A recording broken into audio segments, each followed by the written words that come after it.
Haa hordoftoota koo nageenyi Waaqayyoo bakka isin jirtanitti isiniif haa ta'u jirtu nagaa keessanii nagaa koodhaa galanni Waaqayyoof haa ta'u har'a immoo keessummaa aaraa keessummaa ajaa'ibaa tokko qabadhee dhufeen jira jechuudha. Keessummaa kabajamaa keessummaan baay'ee jaaladhu tokko obboleessa koo qaalii qabadhee isiniif dhufeen jira jechuudha. Mee obboleessi koo kun nagaa isin gaafatee walitti deebinaa waan tokko haasofna jechuudha. Maqaa isaa isinitti haa himu. Walumaa galatti obboleessa kootiin wal baradhaa guyyaa har'aa kana obboleessa koo qabadhee isa waliin jira jechuudha. Hordoftoota koo nagaa gaafadhu. Waa'ee hordoftoota keenya akkam jirtu nagaa keessanii nagaa Waaqayyoo isiniif haa baay'atu. Sagalee xiqqoo nuti. Ani obboleessa Booleen jedhama. Akkamii nagaa keessanii? Maqaa keessatti madduuti. Maqaan koo Dajanee Qaabataan jedhama. Akkam jirtu hordoftoota keenya isiniin? Egaa hordoftoota kiyyaa maqaa isinitti matee maqaan koo Dajanee Qaabataan jedhama isiniin jedheera.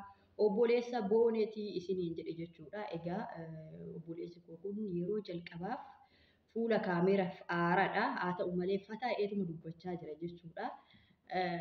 Egaan obboleessa koo qabadhee akka wal bartaniif jechuudha. Qabadhee isiniif dhufee har'aa obboleessi kiyyaa na bira dhufe jechuudha. Egaa obboleessi kiyya wanti isin tilmaamuu qabdan koomentii jalatti wanta nu barreessuu qabdan tokkoon isinitti himaa. Mee anaa fi obboleessa koo kana hubadhaati jechuudha. Sirriitti nu hubadhaati. Umuriidhaan ana moo isatu dura jira? Ana moo isatu dura dhalatee kana koomentii jalatti nu barreessaa jechuudha. Hangafti eenyudha? Hangafti Dajaneedha moo Boonedha kan jedhu koomentii jalatti akka nu barreessitaniin jaalalaaf kabajaan isin gaafadha. Egaa hordoftoota kiyyaa obboleessi koo kun jechuudha. Yeroon biyya Arabaa turetti nama aarsaa guddaa natti kanfaleedha. Nama aarsaa guddaa natti kanfale kana immoo daawwattoota koo wajjin wal barsiisuun qabaa kanan jedheni isiniif isin barsiisuudhaaf isinii fide jechuudha. Aarsaa guddaa maal si kanfalee obboleessi kee kunii na akkatti ilaallu xiqqaa fakkaata. Namni xiqqaan kun aarsaa akkamii si kanfalee jechuu dandeessu. Dhuguma dubbachuudhaaf obboleessi koo kunii aarsaa guddaa ammana hin jedhamne bakkaadhaa bakka abbaa bu'ee bakka obboleettii bu'ee bakka cimee jechuudha. Yeroon biyya Arabaa turetti nama na gargaaraa ture. Akkasumallee jechuudha wanti qabatamaadhaan inni na gargaare wanti guddaan jechuudha. Kunoo mana akkanatti keessa teenyee fataa jennee viidiyoo waraabaa jirru kana kan ijaare obboleessuma koo kana jechuudha. Kunisuma xiqqaa kanaadha. Egaa asumaan koomentii irratti immoo yaada lammaffaa kanan isinii kaa'u naaf eebbisaa jechuudha. Obboleessa koo kana Waaqayyoon akka ishee gargaartetti dabalee daddabalee si haa gargaaru jedhaati koomentii jalatti naaf eebbisaa. Mee obboleessa koo kana akkatti jaaladhu qaalii kanaaf immoo laayikii viidiyoo kanarratti laayikii hagam akka gootan koomentii hagam akka gootan isinumarraan eega jechuudha. Egaa dhuguma dubbachuudhaaf obboleessa kiyya kana akka bartan baay'een barbaade jechuudha. Yoom guyyaa tokko yoom dhufa laata? Badaa hin dhufu jechuudha. Darbii hin dhufa.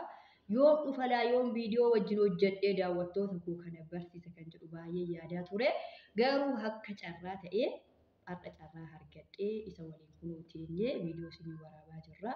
Kunoo manichi akkasitti keessa teenyee fataa jennee viidiyoo waraabnee jennu kun isatti dadhabee ijaaree aga bakka sadarkaa walumaa galatti hunda isaa xumuree kunoo haala kana fakkaatu meeshaalee itti naa galchee manicha xumuree kunoo koornisi ajaa'ibaa viidiyoo yeroo darbe kan waraabe irratti manicha maal akka ta'e illee daawwadha. Yoo hin daawwanne isa dhugaa aarsaa guddaa natti kanfalee mana koo hunduma naa ijaaree naa xumuree meeshaa kunoo kana fakkaatu itti naa galchee biyya Arabaarraa yeroo dhufetti fataa zanaa jedhee mana koo keessa jiraachuu jalqabee. Kunoo obboleessi koo isa kanaadha. Baraa isiniin jechuun barbaada. Egaa yeroo sanatti egaa chaalenjii waan hedduutu isa mudatee tokkoffaa namni isa gargaarullee isa bukkee hin turre chaalenjii hedduu dabarsee mana sadarkaa kana fakkaatu naaf ijaaree galatoomii Waaqayyo si haa eebbisu galata guddaa qabdaa naa jedhaanii isiniin jedha. Egaa dajuu haalli fuulli kaameeraa kanaa kun humna akkattammaa kaameeraa keessatti of argitu. Maatu sitti dhaga'ama? Gammachuu sitti dhaga'ama moo sodaatu sitti dhaga'ama moo yeroo kun akkaatti kaameeraa keessatti of argitu? Mee akkamitti ilaalte? Sodaadha moo gammachuutu sitti dhaga'ama? Gammachuutu natti dhaga'ama. Sodaan immoo Sodaan immoo hin jiru. Sodaan hin jiru jechuudha. Sodaan hin jiru, gammachuu guddaan natti dhaga'amaa jira. Galatoomii namoonni tokko amma yeroo kaameeraa bantee akkasitti taa'anii haasa'an hin sodaatu. Birbir jedhu obboleessi koo kun immoo fataa jedhee akkuma waan duratti yaa'u tiktookii hundi keenyaan hojjannaa ijoolleen hedduun tiktookii hin hojjanna garuu kuni akka tiktookii miti viidiyoon isaa waan dheeratuu fi inuma nama sodaachisa jechuudha yeroo jalqabaatiif yoo namatti ta'e. Obboleessi koo kun immoo kun uffataa jedhee si wajjin haasaa jira. Kunoo kana fakkaata. Wal fakkaattu illee namoonni baay'ee wal fakkaattu nuun jedhu. Kanarratti illee yaada koomentii akka kennitan barbaannetti walumaa galatti gaarraa obboleessa koo isinuma barsiisuuf fidee yeroo biraa immoo viidiyoo garaagaraa wajjin hojjechuu hin dandeenya.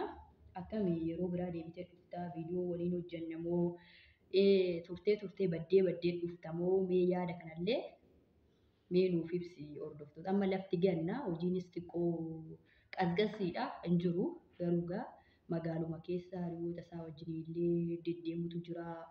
Bakka yoo yeroo biraa deebi'ee kan dhufu ta'ee kun amma nutti himaa wantoota garaagaraa wajjin hojjannaa piraankii garaagaraa illee wajjin hojjannaa. Garuu akkami daju yeroo biraa hin dhuftaa boo'in turtaa viidiyoo kana sodaattee achumaan nurraa baddamoo viidiyoo kana jaalattee toon lammaffaa yeroo biraallee wajjiniin viidiyoo waraabame jettee hawwiidhaan deemtee viidiyoo biraa waliin hojjennamoo akkamii daawwattoota keenyatti nuuf himi. Dafee dhufaa viidiyoo biraas hin hojjenna jedhee nan yaada. Kanaaf rakkoon hin jiru hin hojjenna jedhee nan yaada gara fuulduraatti. Garuu immoo akka tasaa ta'ee daawwattoota keenya shawadinii hin dhufta taananii hin dhuftu taanan garuu isuma qulqulluu daawwattoota keenyatti himtaa rakkoo hin qabu galatoomis hin jenna. Egaa hordoftoota keenya viidiyoon har'aaf qabannee dhufne kanuma obboleessuma kiyyaa wal baradhaa keessummaa aaraadhaanii keessummaan koo kun keessummaa kabajamaa keessummaa jaalatamaa akka ta'ellee obboleessa qaalii akka ta'ellee obboleessa dhuguma qaaliidha obboleessa tokkittuma qabna dubarallee ana malee nama lamatu jira dhiirri tokkittumatu jira waan ta'eef obboleessa qaalii tokkittuma kana qabna umurii isiniifaa dheeratu jiraatu akka jettaniif immoo fataa zanaa jennee walumaan dhufnee kun wal barattaniirtu yeroo biraa akkuma inni jedhe immoo viidiyoo biraatiin walitti hin deebinaa nan dhufaa viidiyoo wajjin hojjannaa jedheera garuu mee obboleessa koo kanaaf laayikii isin gootan koomentii yaada qabdanillee koomentii jalatti nu barreessaa akkasuma laayikii hagam gootuuf obboleessa koo akkanatti jaaladhu kanaafi. Kan jedhu sunumaafan dhiisaa aga viidiyoo biraatiin walitti deemnutti nagaa waaqayyo si wajjin haa ta'u baay'een isin jaaladha baay'ee.